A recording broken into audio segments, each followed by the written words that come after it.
Hello and welcome back to Project Aldwyn.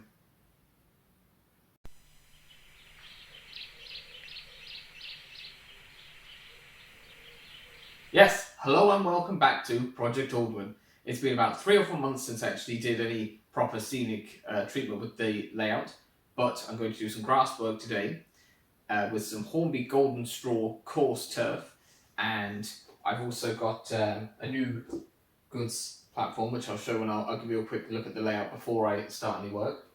And as you might be able to see if I move out of the way, it's probably not quite so clear, but I have punched a hole through the end of the railway, and that is so my haul classes can fit in the run round, because they do just fit, except for a tiny little bit of their wheels still on the point blade. So I'm going to be able to run haul classes, and I'll disguise the hole somehow. And I still need to sort out other sort of buildings and furniture or whatever for the goods shed. And so I'll just take you on a quick glance of the railway. And also, in the last video, this area underneath the layout looked very untidy, so I've got some new shelving in from IKEA. So that means everything is level, and the reason why I want to run my haul classes and the reason why I need it level all the way along here, I'll come to later on in the video. But for now, I'm going to show you the layout quickly and get on with doing some grass work. So the layout is still fairly bare at the moment. I've removed most of the buildings. We'll go over here and I'll just show you the Hornby goods platform, which I think I got pre-owned on Hattons, and the crane moves, and I've hung a little, I don't have the operating equipment for my mail coach, so I've hung the mail bag on there for now, and it will sit somewhere along here, and I'll have to have coal staves and either like a coal merchant's hut or some sort of store or whatever for goods. And the grass work is going to go underneath the blacksmith, where you see I've got this paintwork, and along here and here, here and here and here, and maybe a little sprinkling up the top. And then if I've got any left, I've got some cheap, they're a smaller scale tree that I got cheaply, which I used I think for an Engage layout. And I do have some on Beaglington-On-Sea, but I'm hoping I might be able to cover them in some of the turf and make them look a bit bulkier and look like small trees that I can put on this layout. I need to get some foliage hedges for along the back as well to help blend it in. You can see the hole here. It doesn't look that neat because it isn't. But what I'm going to do is have like a wall or something maybe here with a buffer stop bit on, and then maybe put some little bush or tree kind of thing here to hide the hole. But really, I don't really look at that part too much, because if I just put the station down, normally when I'm stood behind the layout and there's a coach or a train in the way there, I don't notice the hole, so it shouldn't take too much to be able to blend in with the rest of the layout. The back scene is still stuck fairly well. It has peeled a little bit at the top, but it had already done that. So yeah, that's the layout as it is now, and I'm going to get on and start with the grass. So it's time to get started, and I did a test piece of the coarse turf onto a piece of cardboard earlier on, and it's dried, and it seems to hold fairly well. I have been a bit rough with it. It's not completely dry, but it's still, I mean, I've hoovered this off already, and it's still pretty good. So I'm going to get started with painting some of this glue on. I've got a piece of paper to cover the tracks, mostly. So I'm just going to paint on my PVA first, and hopefully I won't make too much of a mess of it.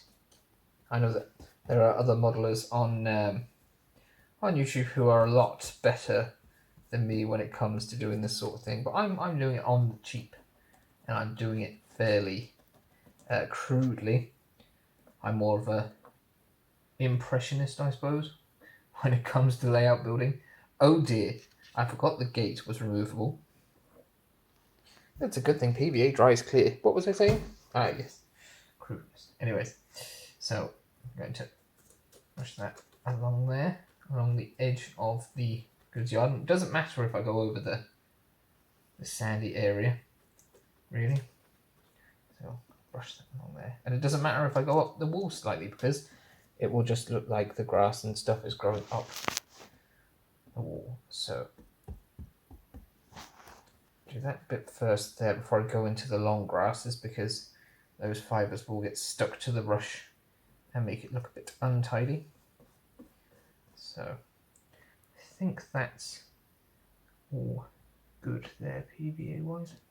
Run some longer backs in there because they're helping to blend it in. So that's that gluing done. Hopefully the paintbrush doesn't fall out of the tub. And now I'll see if I can zoom in. Now I put my turf here and I'm just going to lightly sprinkle it on because we don't want it too thick, because obviously it's just got to look like a fairly level kind of grassy gardeny kind of field. And we also don't want to waste too much either because I've only got the one bag. But the bag was a bargain. I think I only paid £1 for it. Pre-owned. On Hattons, of course. It's amazing that you can get pre-owned grass. It really is. So we'll just brush that there. Kind of pat it down. Try not to get too much stuck to my fingers while I'm doing it. Now I can't actually see the camera while I'm doing this, so hopefully everything is nice and in shot and in focus. I'll have to see if I can save any of this once it's been put on. I'd say it's looking alright at the moment. Maybe squash it down a bit where the gate's going to go. I think that is looking pretty good, if a little overgrown. So, time to do some of these smaller areas again where we've got the long grass.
Yeah, I'd say that'll do for now. So I did mention before that I had some trees, and I actually have to keep them in a bag because the bag has a hole in it and they crumble so much. Oops. So I'm going to open these up now, and you'll see now that they are quite small little trees with not much stuff on them. So what I'm thinking is if I can paint this with a bit of PVA and then like put it over here and just sprinkle stuff onto it and see then how it looks. Although I'm going to need to have something to put the tree on to keep it from falling over once I've put the stuff into it. I wonder what I can use. Oh well, we'll come to that in a sec. Let's get painting the glue on. So just coat the tree liberally in PVA to make sure it's all over the branches and all over the top. I can't dunk the tree in, you see, because I think all of the stuff will come off in the tub. Right, so that's kind of covered. I'll grab a handful of this and we'll just sprinkle it over it.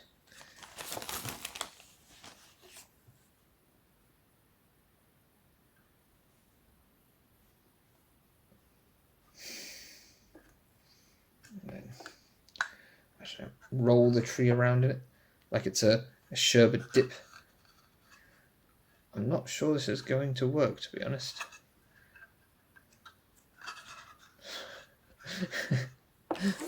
I'll leave the tree in, all the stuff on the tree, and then I can see I'm going to need the Hoover after this. Yeah. As far as experiments go, I don't think that's worked particularly well, to be honest. But, you know, you learn something new every day, and some trees probably can't be saved. Oh well, let's move on to something else.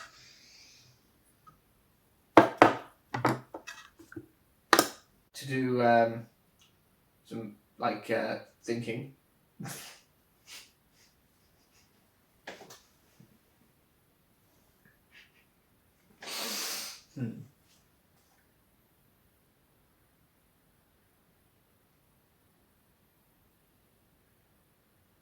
Moving on. So, earlier on in the video, I said about the shelves at the back of the room now being nice and level. And you might be able to tell where I'm going with this, and it does have something to do with this map and my t-shirt. So, when I got the new shelves, it allowed me to move Project Aldwyn up to the other end of the room, which has given me a nice long space here, longer than I thought the fiddle yard was going to be able to be. So, when I was on holiday in Wales, we stayed in Fishguard and Goodwick, and it was like little harbours all around and stuff, and obviously the ferry terminal, and I just got really inspired to go, yeah, wouldn't it be nice to have another go at doing a harbour scene, because I did an Engage layout called St Rennet Quay, and that had a little harbour kind of bit on it, and that was quite fun. And so I've decided that I am going to have another layout, or another part of the layout, like the other end of the line, coming along this way. And when we were in Wales, my children were calling Goodwick Mickwick, and so the new layout is going to be called Mickwick Harbour, and it will have a terminus at the far end and a really like low relief kind of harbour scene with just like maybe enough width for one boat, like the boats I have on Beaglington-On-Sea. But what will happen is the trains will actually have a little bit of line to run on, like a double straight length or whatever, and then go into the terminus. And I wanted to be able to run my hall classes, because if I can wire it up for DCC, then I can have my Helmium hall with its DCC sound pulling a very short holiday train. And I'll also be able to run it as Great Western or Southern really easily, hopefully. And I really want to get the ramshackle workshop that Metcalf have brought out to be like a fish processing factory or something, some maritime factory on the edge of the quay. And then that will mean I'll be able to run this as an end-to-end style layout where I can do lots of shunting and stuff, because I can't really do that on Beaglington-On-Sea, which is partly why I built Project Aldwyn. But that's something I'm hoping to do later on in the year or next year or whatever. It's just a plan that I have. I have a track plan roughly, and that's something that I will eventually get round to doing. And very kindly, my partner has bought me a coach for Project Aldwyn, which is a maroon B-set coach, which looks quite nice. But I also happen to have bought myself a chocolate and cream B-set coach. So I've got for two different eras, and I don't really need to run them with a second coach like I can do with my Crimson one, because you could have a mixed train. So I'm going to get these out and just have a quick look at them on the track. So this is the mainline maroon one, which is very smart. And then I also have this chocolate and cream one, which I have not opened either. And it looks like it's really scratched, but it's actually just this plastic covering.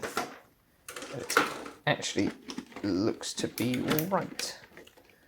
I'll have to see if I can get another one of these Airfix ones with the white roof.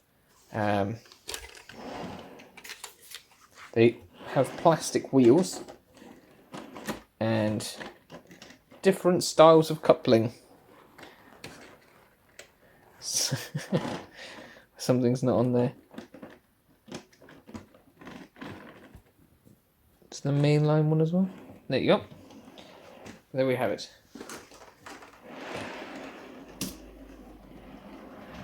So they are looking quite smart on the railway. Chocolate and cream livery is always very nice to see. And, you know, I probably wouldn't have decided to buy the maroon one myself based on how it looks online. But actually, the appearance of it in person, it's very, very nice. So I'll see if I can get matching coaches to go with them. And then I'd have 3 different B sets at least. But yes, I can use them on their own anyways. I could probably use the maroon one with my 14XX, but I really need to get a better motor for it because it's got a turntable motor in it, and it's just shocking. Or I could just, I don't know, get like a Bachmann Oliver, because it will probably run better than any other 14XX style tank engine that's been out, or at least I could get a hold of. But yeah, I think they look really good. Maybe get a... Well, I mean, the B set coaches can run with. I've got the Pannier tank, the 56XX, the Lima Prairie. Maybe I could get a BR liveried small Prairie for the maroon one. But they look very fitting anyways on the layout.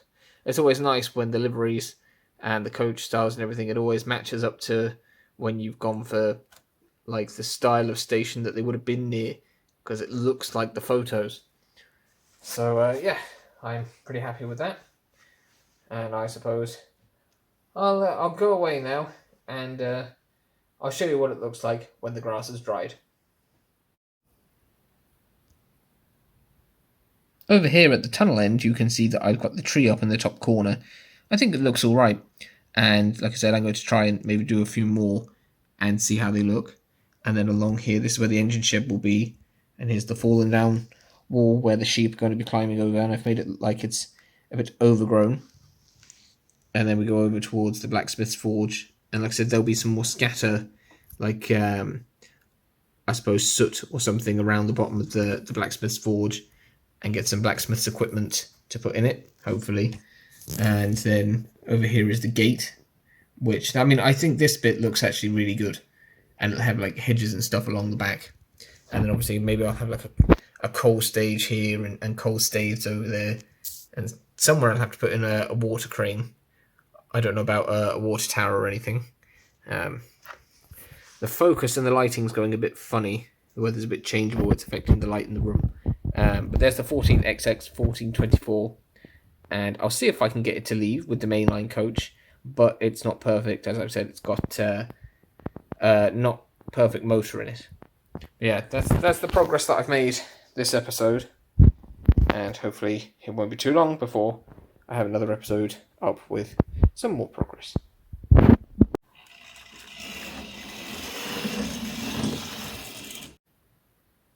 Well, that's it for this episode of Project Aldwyn. Like I said, hopefully I'll have some more work done to it soon. But until the next time, thank you for watching. And don't forget, you can like the video, you can comment, you can share to your friends. If you haven't already, you can subscribe to the channel, and you can find other videos about making Coarse and Aldwyns in the Project Aldwyn playlist. So, thanks for watching, see you again, and goodbye.